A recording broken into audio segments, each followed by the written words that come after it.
Bali, itong video natin is galing lang to sa ating dating channel na Raps TV3 mga Repa Pips, kung paano tayo magtimpla o kung paano tayo mag top coat clear ng sasakyan.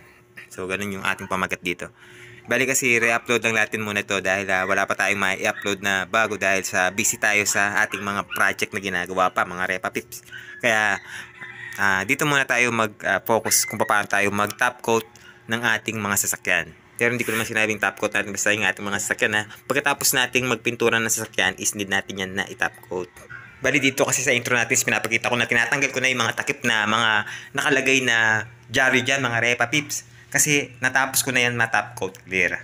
At pagkatapos nyan is kailangan pa natin ito na patuyuin ng mga ilang araw bago natin ibabapping. Pero papakita ko sa inyo na kahit na hindi pa ito nabapping is napakakintab na yung kinalabasan nito.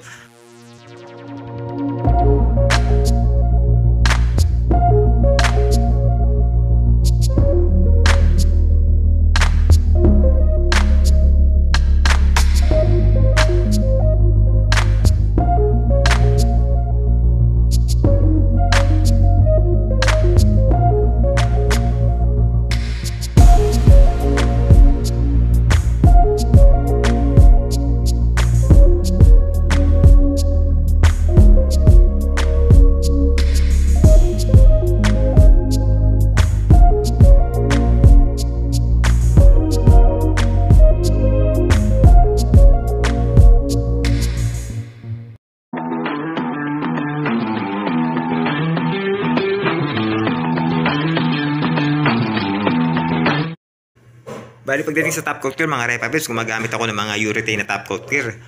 At yung ginamit kong brand dito is yung Polygloss mga Repa Pips. Ito yun, Polygloss mga Repa Pips, top coat clear. So bali ang ratio nito is naglalaro lang sa 3-1-1 mga Repa Pips. Kumbaga is 3 parts ng kanyang clear coat, ito ngayon, at saka 1 part ng kanyang catalyst. Siyempre, meron tong halong thinner. So 1 part din ng kanyang thinner. Kung gaano karami yung catalyst, ganoon din karami yung thinner na ilalagay natin. Gaya nga sinabi ko kanina, 3 parts ng kanyang base clear. Ito is 3 parts ito. Kumbaga, isang buo to, mga Repa Pips, 3/4 liter. Tapos 1/4 liter ng kanyang catalyst. So, 3:1 ang dating nito, mga Repa Pips. Ito yung kanyang catalyst. So, 1 parts nito. Ibubuhos natin lahat ng mga Repa Pips at wala tayong ititira.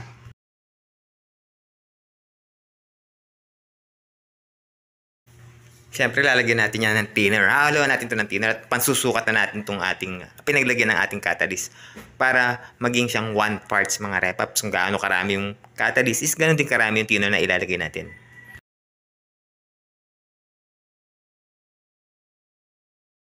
So after na mga Repa Pips, need natin yan nahalo ng mabuti. So bali ganyan lang yan kasimple maghalo mga Repa Pips. Huwag na kayong maliligay kung paano tayo magtimpla ng ating mga top coat clear. Mapa Ansal, Weber o itong ang Polygloss mga Repa Pips.